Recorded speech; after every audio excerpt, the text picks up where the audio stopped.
तो अगर इसे हम परिभाषित करें तो इसका परिभाषा क्या लिखेंगे कि श्वसन क्रिया में वायु के आने जाने के मार्ग को हम क्या कहते हैं, श्वसन मार्ग कहते हैं। यानी कि हमारे श्वसन क्रिया में जो वायु है वह जिस मार्ग का अनुसरण करती है वह क्या कहलाता है, श्वसन मार्ग कहलाता है। अब आइए हम बारी बारी से ये समझते हैं कि जो हमारी वायु है, श्वसन क्रिया में जो हमारी वायु आती और जाती है वह किन किन मार्गों का अनुसरण करते हुए जाती है और किस प्रकार से श्वसन क्रिया हमारी संपन्न होती है। तो बच्चों हमने समझा कि श्वसन क्रिया के दौरान वायु जिस मार्ग का अनुसरण करती है वह क्या कहलाता है, श्वसन मार्ग कहलाता है। अब देखिए श्वसन क्रिया किन किन अंगों के द्वारा, किन किन तंत्रों के द्वारा संपन्न होती है, आइए बारी बारी से जानते हैं। तो सबसे पहली चीज जो है वह है नासा छिद्र। ये जो आपके नाक दिख रहे हैं इसके जो छेद हैं वह क्या है, नासा छिद्र है।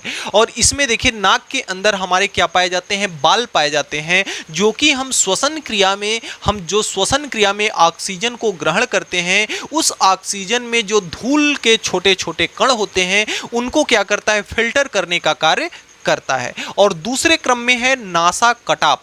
नासा कटाप क्या होता है, ये देखिए जो नाक आपका है, नाक के ऊपर की ये जो हड्डी है इस पे जो मारिए तो कस के चोट लगता है, तो ये जो नाक के ऊपर वाली हड्डी है इसे हम कहते हैं नासा कटाप। अब इसमें देखिए चिपचिपा सा पदार्थ निकलता है, इसमें हमेशा चिपचिपा सा पदार्थ निकलता है जो कि क्या करता है, वायु में धूल कण जितने होते हैं उनको क्या करता है, फिल्टर करने का कार्य करता है। जिनका फिल्टर हमारे इस नाक के बाल के द्वारा नहीं हो पाता है उनका फिल्टर कौन करता है, आपका नासा कटाप करता है। किस प्रकार से करता है कि उस वहां पे एक चिपचिपका सा पदार्थ रहता है और जो कि वह धूल और वह मिट्टी के कण को क्या करता है, अपने अंदर चिपका लेता है। और हफ्ता 10 दिन के अंदर हम उसको क्या करते हैं, जब ज़्यादा इकट्ठा हो जाता है तो उसको खुरोच करके क्या करते हैं, निकाल देते हैं। तो दूसरे क्रम में हमारा क्या है, नासा कटाप। अब अगला आता है ग्रसनी, ग्रसिका नहीं ग्रसनी। ग्रसनी जिसकी सहायता से सांस क्या होता है, अंदर जाता है, जिसकी सहायता से सांस क्या होता है, अंदर जाता है। जैसे अगर हम ग्रसनी को अगर हम देसी भाषा में समझें तो जैसे हम पहले समझते थे कि हमारा जो श्वसन अंग है वह नाक है, तो अगर हम नाक को बंद कर दें तो मुंह से भी हम सांस ले सकते हैं, यानी नाक ही हमारा श्वसन अंग नहीं है, मुंह से भी हम सांस ले सकते हैं। लेकिन बाद में जाके पता चला कि ना तो श्वसन अंग नाक है और ना ही मुंह है, यह तो एक श्वसन करने का एक मार्ग है। यह क्या है, एक मार्ग है। तो जब हम मुंह से सांस लेते हैं तो जो हमारा यहाँ पे जो हम फील करते हैं वह क्या है, आपका ग्रसनी। तो अगले नंबर पे आपका है स्वर तंत्र। अब स्वर तंत्र क्या होता है, देखिए यहाँ पे एक बॉक्स है जो कि गोला सा दिख रहा होगा, सब में रहता है। यहाँ पे एक गोला सा बॉक्स रहता है, इसको अगर हम दबा दें तो हमारा आवाज निकलना क्या होता है, बंद हो जाता है। इसी को कहते हैं हम स्वर तंत्र कहते हैं। अब देखिए चूंकि वायु जिन जिन मार्गों का अनुसरण करते हुए चलेगी उसे हम क्या कहेंगे, श्वसन मार्ग। तो सबसे पहले वायु ने किसका अनुसरण किया, नाक में ये जो छिद्र है उसका, जिसमें बाल होते हैं जो कि धूल के कण को क्या करते हैं, अपनी ओर आकर्षित करते हैं। दूसरा आपका नासा कटाप है जो कि आपका क्या करता है, चिपचिपा सा पदार्थ निकलता है जिससे धूल आदि के कण, धूल मिट्टी आदि के कण क्या होते हैं, पूरी तरह से वह छान देता है और शुद्ध ऑक्सीजन हमारे अंदर भेजता है। कहाँ, आपके ग्रसनी को। कहाँ भेजता है, आपको ग्रसनी को। और ग्रसनी से होता हुआ कहाँ जाता है, स्वर तंत्र में। स्वर तंत्र से होता हुआ कहाँ जाता है, आपका श्वास नली में। स्वर तंत्र से होता हुआ कहाँ जाता है, आपके श्वास नली में। और श्वास नली से होकर के कहाँ जाता है, जैसे देखिए ये जो आपका दिख रहा है यहाँ से, यह इसका क्या है, श्वास नली है। यह क्या है, श्वास नली है। यह इसका क्या है, श्वास नली है। अब देखिए यहाँ पर ये जो आपकी श्वास नली है इसे पतली पतली हड्डियों द्वारा क्या किया गया होता है, बाइंडिंग किया गया होता है, ताकि जब हम सांस लें तो हमारी नली जो है पिचके ना। क्योंकि जब हमारी नली पिचक जाएगी तो हम जब सांस लेंगे तो फिर हमारे अंदर का जो सांस है बाहर नहीं आ पाएगा। तो इसको पिचकने से रोकने के लिए यहाँ पे एक नर्म, बहुत ही मतलब नाजुक सी हड्डी होती है जो कि इसके चारों ओर क्या करती है, बाइंडिंग के रूप में लगी होती है। तो अगले क्रम में देखिए यहाँ तक तो आई हमारी श्वास नली। अब यहाँ से श्वास नली दो भागों में बट गई। तो ये जो श्वास नली का ये वाला भाग है, ये वाला यानी कि जो दो भागों में बट जाता है, उसे हम कहते हैं ब्रॉच। क्या कहते हैं? ब्रॉच कहते हैं। और यह नली आगे चल करके यह कितनी भागों में बढ़ जाती है? तो ये तो आपका ये जो इस भाग में बढ़ जा रही है ये आपकी है ब्रॉन्च है। और जो यह कई भागों में आकर के यहाँ पे बट गई यह आपकी है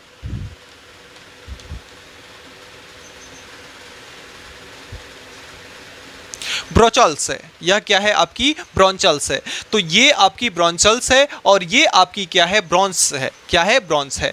अब देखिए यहाँ पे इसका जो मेन होता है ये, तो यह देखिए आपके फेफड़े की संरचना है। और जो मनुष्य होता है, जो स्तनधारी होते हैं, उनमें जो फेफड़ा होता है उनमें कितने फेफड़े होते हैं? 2 फेफड़े होते हैं। और जो फेफड़े का जो मुख्य भाग है वह क्या है? ये है। वह क्या है? ये जो आपके गुब्बारे नुमा दिख रहा है यह है। और इसे हम कहते हैं एवेली यानी कूपिका कहते हैं। इसको क्या कहते हैं? कूपिका। तो जो आपका ये फेफड़ा है, फेफड़े का मुख्य भाग होता है कूपिका होता है। अब कूपिका क्या करता है? जैसे हम सांस लेते हैं तो कूपिका क्या करता है? फैलता है। यह फैलने और सिकुड़ने का काम करता है। ये मतलब एक जाल टाइप का होता है। तो जब हम सांस लेते हैं तो ये जाल पूरा इस प्रकार से फैलता है और जब हम सांस छोड़ते हैं तो यह जाल क्या होता है? सिकुड़ता है। अब देखिए यहाँ पे क्रिया क्या होती है हमारे श्वसन के अंदर। यहाँ पे क्रिया क्या होती है? हमारे ब्लड में उपस्थित रहता है हीमोग्लोबिन। यहाँ पे हमारे ब्लड के अंदर क्या उपस्थित रहता है? हीमोग्लोबिन। और हीमोग्लोबिन का काम क्या होता है? जो हमारे शरीर के अंदर गैसीय पदार्थों का जो आवागमन है, आना जाना है, उसका आना जाना कौन कराता है? हीमोग्लोबिन। अब हीमोग्लोबिन क्या करता है? होता है हीमोग्लोबिन पाया कहाँ जाता है? हमारे ब्लड में। तो जैसे ही मनुष्य के द्वारा सांस लिया जाता है, सांस कहाँ आता है? कूपिका में। और कूपिका के पास होता है आपका हीमोग्लोबिन। जैसे ही कूपिका के पास आपका ऑक्सीजन आया, ऑक्सीजन को फट से इसने क्या किया? हीमोग्लोबिन पकड़ लिया और ब्लड को दे दिया। और जैसे ही ब्लड को दिया, ब्लड ने कहाँ दे दिया? कोशिका के माइटोकांड्रिया को दे दिया। और माइटोकांड्रिया क्या किया? उससे ऊर्जा प्राप्त। तो देखिए जो फेफड़े का मुख्य पार्ट होता है वह होता है कूपिका। कूपिका क्या करती है? कूपिका होती है ब्लड के संपर्क में। और जैसे ही हम क्या करते हैं? सांस लेते हैं, यानी कि ऑक्सीजन को हम क्या करते हैं? अंदर लेते हैं। और जैसे ही ऑक्सीजन को अंदर लिए, यह कूपिका किसको दे दी? ब्लड को दे दी। और ब्लड तड़ाक से वहां से ऑक्सीजन लिया और तुरंत किसको दे दिया? आपके कोशिका को यानी सेल को दे दिया। और सेल उसको कहां ट्रांसफर कर दिया? माइटोकांड्रिया में ट्रांसफर कर दिया। और माइटोकांड्रिया ऊर्जा का भंडार है, कोशिका का पावर हाउस है। इसलिए यहां से माइटोकांड्रिया से उस सारे ब्लड का, शुद्ध ब्लड का वही ऑक्सीजन मिला, यानी कि शुद्ध ब्लड। उस शुद्ध ब्लड का संचार वह पूरे शरीर में करा देता है। और फिर जैसे ही हम सांस छोड़ते हैं, यह तड़ाक से इसके पास जितने ब्लड में जितने कार्बन डाइऑक्साइड होते हैं, तड़ातड़ किसको दे देता है? कूपिका को दे देता है। कूपिका इसको क्या कर देती है? बाहर की ओर निकाल देती है। तो सबसे पहला चीज कि सांस हमारा कहाँ जाता है? आपके सांस हमारा कहाँ जाता है? नासा छिद्र में जाता है, जहाँ पे आपके बाल उपस्थित होते हैं, फिल्टर करने का काम करते हैं। फिर नासा कटाप में जाता है। नासा कटाप के बाद आपकी कहाँ जाता है? आपकी ग्रसनी में जाता है। ग्रसनी के बाद श्वास तंत्र में जाता है। श्वास तंत्र के बाद आपकी श्वास नली में जाता है। श्वास नली से आपका कहाँ जाता है? ब्रॉन्स में जाता है। ब्रॉन्स में जाने के बाद आपके ब्रॉन्चिस में जाता है। और उसके बाद कहाँ जाता है? आपके कूपिका में। कूपिका में क्या होता है? हीमोग्लोबिन उसको उठा करके कहाँ पहुँचा देती है? माइटोकांड्रिया। माइटोकांड्रिया पूरे शरीर में संचार करके और कार्बन डाइऑक्साइड की मात्रा को क्या करती है? फिर से हीमोग्लोबिन की सहायता से किसको दे देती है? कूपिका को। और कूपिका उसको क्या कर देती है? बाहर की ओर निकाल देती है। तो इस तरह से हमारा श्वसन की क्रिया कंप्लीट होती है। अब देखिए इसका एक नीचे ये जो पार्ट दिख रहा है, यह आपका है डायाफ्राम। यह क्या है? आपका डायाफ्राम है। यह आपका है डायाफ्राम। अब डायाफ्राम क्या करता है? जो यह हमारा फेफड़ा है, जो हमारा यह फेफड़ा है, फूल रहा है, सिकुड़ रहा है, फूल रहा है, सिकुड़ रहा है। क्यों? कैसे? इसके अंदर तो कोई एनर्जी है नहीं। यहाँ पे क्या होता है? जब हम ऐसे सांस लेते हैं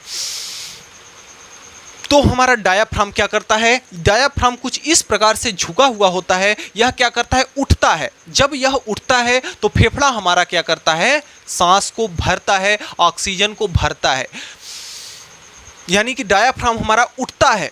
डायाफ्राम जैसे ही उठेगा तो हमारा फेफड़ा क्या करेगा, सांस लेना शुरू कर देगा। यानी कि फेफड़े को क्रिया कराने का 70% काम कौन करता है, डायाफ्राम करता है। और बाकी हमारे आसपास की क्या करती हैं, पसलियां, जो हमारे आसपास की ये जो पसली है, हड्डी हैं, ये कार्य करती हैं। तो यहाँ पे डायाफ्राम क्या करता है, डायाफ्राम जैसे इस प्रकार से झुका हुआ है, यह जब झुकेगा तो फेफड़ा ऊपर की तरफ दबेगा, यानी फेफड़े के अंदर सांस भरेगा। और यह जब नीचे की ओर झुकेगा तो फेफड़ा क्या होगा, दबेगा और सांस क्या होगा, बाहर की ओर निकलेगा।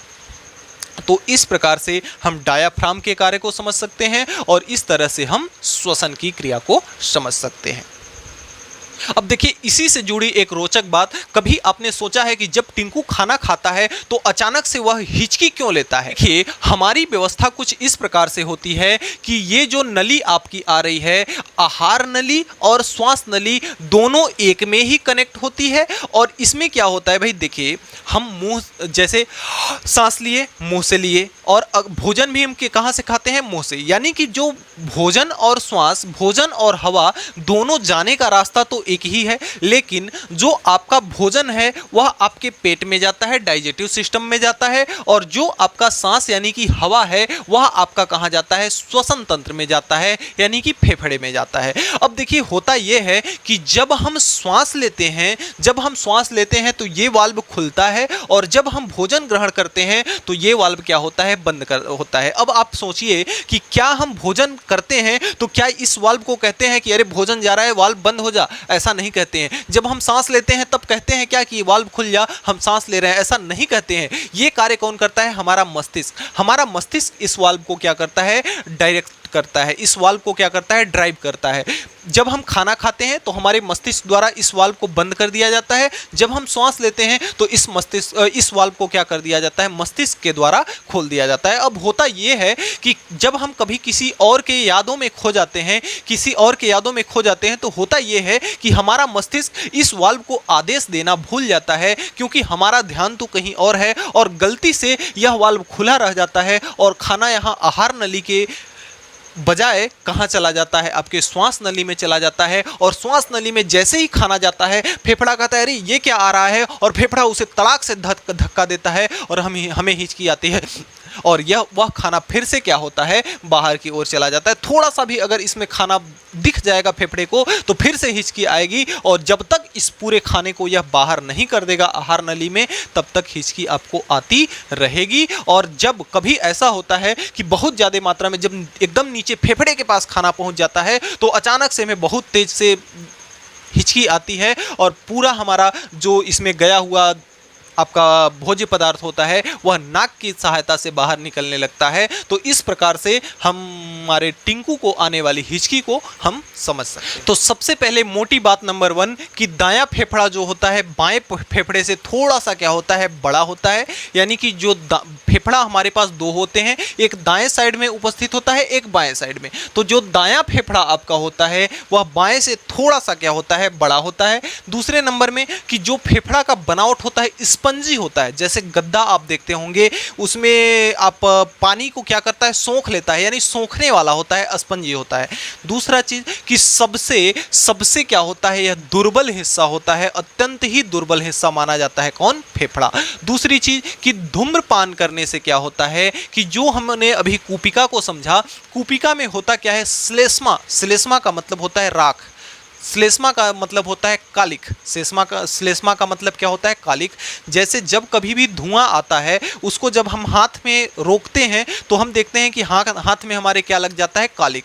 जैसे कहीं भी धुआं आ रहा है, बाइक वगैरह से जो धुआं निकलता है या कहीं से भी धुआं निकलता है, वहाँ अगर हम हाथ जाके ऐसे कर दें तो हमारे हाथ पे क्या जमा हो जाती है, कालिक। तो जब हम धूम्रपान करते हैं यानी धुएं का सेवन करते हैं तो उसमें क्या हो रहती है, कालिक रहती है, और वह कालिक कहाँ चली जाती है, आपकी कूपिका पर जाकर के क्या होती है, बैठ जाती है, जिससे कूपिका के जो छिद्र होते हैं जिससे ऑक्सीजन और कार्बन डाइऑक्साइड का आदान प्रदान होता है, वह क्या हो जाती है, जाम हो जाती है, और जिसके कारण हमें श्वास लेने में क्या होती है, समस्या होती है, जिसके कारण हमें खांसी भी आती है। तो इस प्रकार से हमारे धूम्रपान से हमें हानि है। दूसरी चीज कि यह अत्यंत दुर्बल हिस्सा है, शरीर का क्या है, दुर्बल हिस्सा है। तो इसमें अगर किसी भी प्रकार का अगर छेड़खानी होगा तो यह बहुत जल्दी डैमेज होने का चांस ज़्यादा है। अगली चीज देखिए, हमने श्वसन क्रिया के द्वारा पाचन तो किया, अब उस पाचन के दौरान कुछ चीजें तो हमारे शरीर के अंदर एब्जॉर्ब कर ली जाती हैं एनर्जी के रूप में, जो कि हमने इस वीडियो में बताया, पढ़ा, सीखा। और देखिए कुछ चीज़ें ऐसी होती हैं जिनका उपयोग हमारे शरीर के अंदर नहीं होता है, उनको हमें बाहर निकालना पड़ता है, उसे हम कहते हैं उत्सर्जन। जैसे जब हम सांस लेते हैं तो सांस के द्वारा हम CO2 को बाहर निकालते हैं और उसके साथ साथ कुछ जल की मात्रा क्या होती है, बाहर निकलती है। अगले में देखिए जैसे पसीना, जब हमें पसीना होता है तो उसमें लवण यानी कि नमक की मात्रा जो हमारे शरीर में अधिक होती है वह बाहर निकलती है और उसके साथ साथ क्या निकलता है, जल।